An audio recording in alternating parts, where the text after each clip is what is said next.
Ces aventures, en particulier, ma petite maman, c'est d'être courageuse. Je le suis et je veux l'être autant que ceux qui sont passés avant moi. La chute de la Djellaba. Alors qu'elle se préparait à aller dormir, la femme de Nasreddin entendit du vacarme dans l'escalier. Elle appela son mari. « Que se passe-t-il en bas ?»« Rien, rien, répondit-il en gémissant. Certes, j'aurais voulu vivre, mais ce que je souhaite de tout mon cœur, c'est que ma mort serve à quelque chose. Je n'ai pas eu le temps d'embrasser Jean. J'ai embrassé mes deux frères Roger et Renaud. Quant au véritable, je ne peux le faire, hélas. J'espère que toutes les affaires me seront renvoyées. Elles pourront servir à Serge si je l'escompte serai fier de les porter un jour. C'est ma Djellaba qui vient de tomber dans les escaliers. C'est drôle qu'elle fasse autant de bruit quand même. C'est que malheureusement j'étais dedans.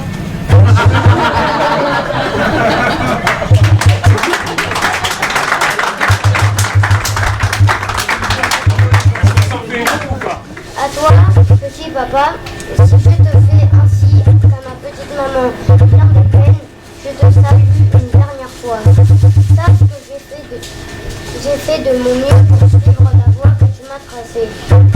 Un dernier adieu à tous mes amis et à mon frère que j'aime beaucoup. Alors, Nasreddin, médecin.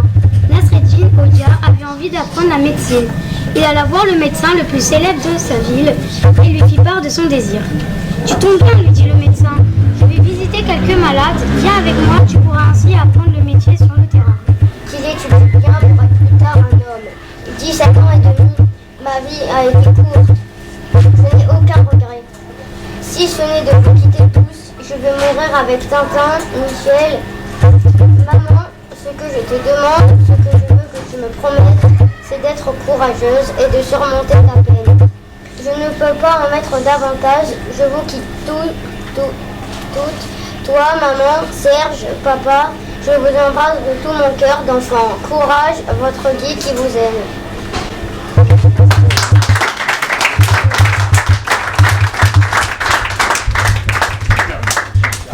Nasreddin accompagna le médecin chez le premier malade.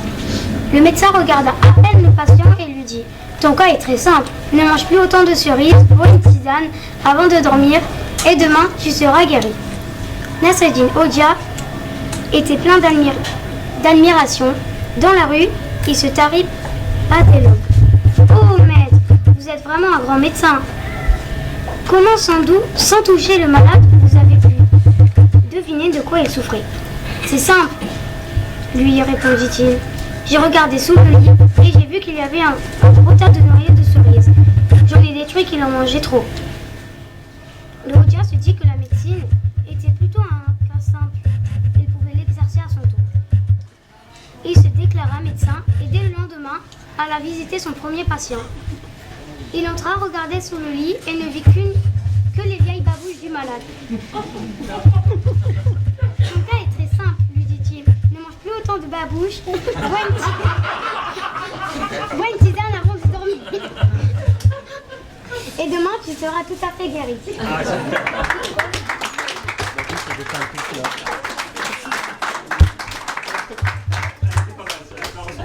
En quoi il te touche ce texte? Je sais pas. Enfin, je l'aime bien. Voilà, déjà. Après, il m'intéresse. Pourquoi il t'intéresse? Parce que il distribuait des tracts à une gare pendant la guerre mondiale.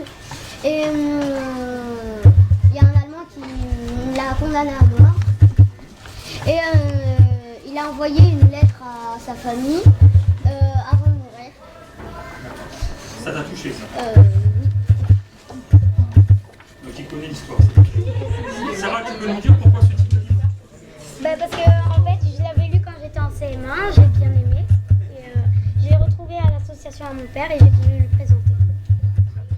Je suis responsable de projet sur une association Les Quatre Humains, sur le quartier Oxford, à la Payade.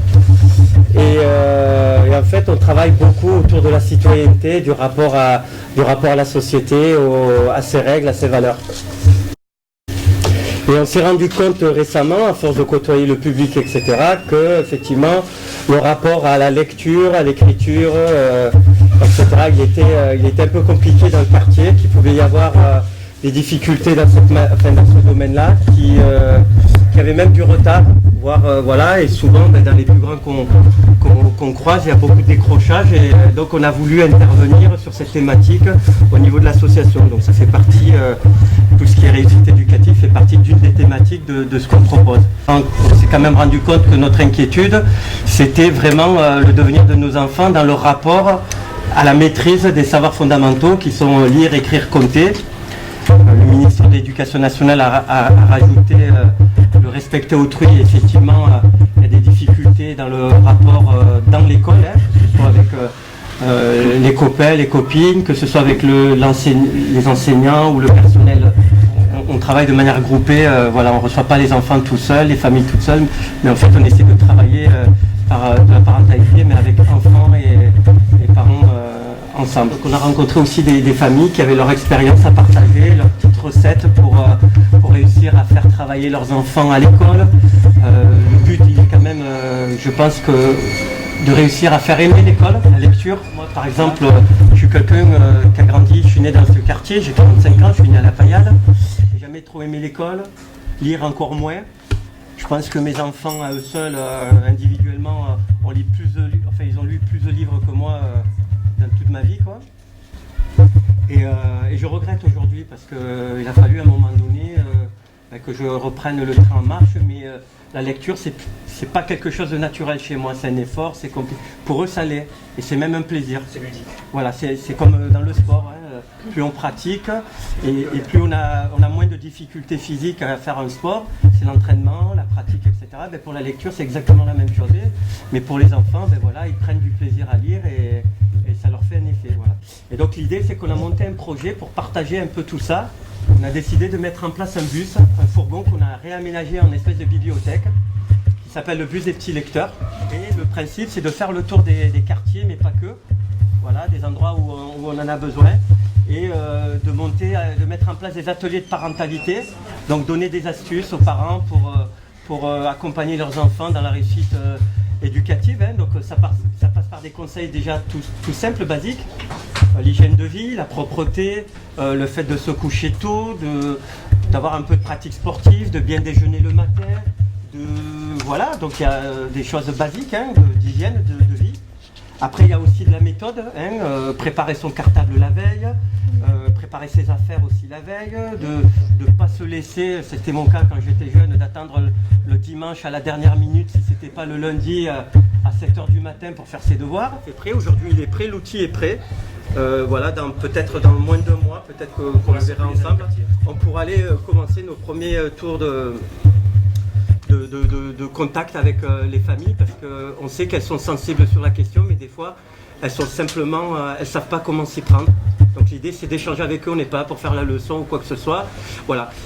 L'idée générale, voilà, ce qu'on doit retenir sur cette action, c'est si le parent qu'on reçoit repart en se disant que je ne vais pas attendre la 6e ou la 5e pour me rendre compte que mon fils ou ma fille a du retard sur la maîtrise du lire, écrire, compter, eh bien déjà on aura gagné le message, on aura fait passer le message. Merci beaucoup. D'ailleurs, une dernière info pour tout le monde, c'est un projet complètement collaboratif et il peut vivre qu'avec des personnes qui participent à l'action en tant que bénévoles.